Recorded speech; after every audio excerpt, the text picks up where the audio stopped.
When I first started with community college system in America, one of the things that I heard repeatedly was this sense that, gee, you can't really talk to our alums about giving because they come from very modest economic backgrounds. Many of them themselves were on scholarship, and that was the only reason they could even come to college.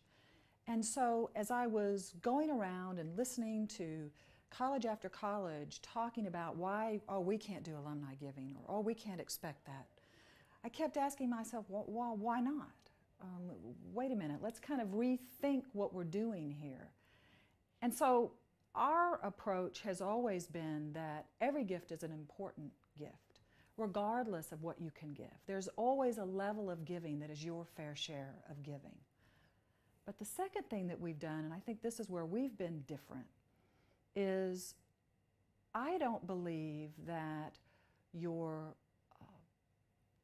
donor base has to only be exclusively focused on former students. I'm always asking myself, who benefits from our students?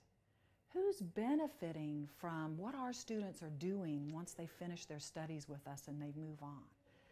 And so when you start to think of it that way, then you really change who your donor base is. Because, for example, in communities in which you serve, obviously they are a direct beneficiary of your students. Your students are better educated, they're more qualified in the workforce, which always tells me that local businesses and corporations and others should be involved.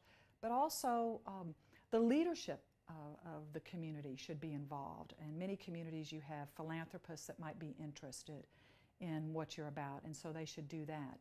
But it does start with the alums. It does start with those graduates of your system. And so we've tried to structure things in a way where everyone realizes that regardless of your capacity for giving, there is always your fair share. There is always your place of giving, and that your gift does make a difference. And so I've never been apologetic about our large percentage of students who come from economically harder backgrounds. They don't come from families of wealth. They barely eked it through in affording college. And they're just getting started in their careers. But I've never been shy about saying, step up, give your fair share. Even if you feel like it means nothing, it does mean something. But it also, what it does is it gives me the opportunity to talk to others who do have the capacity for giving, to point out that, look, many of our alums who really don't have a lot to give, they're giving, they're doing their fair share. We want you to do your fair share. Your fair share may look a little differently than theirs, but it all adds up to making a difference for our institution.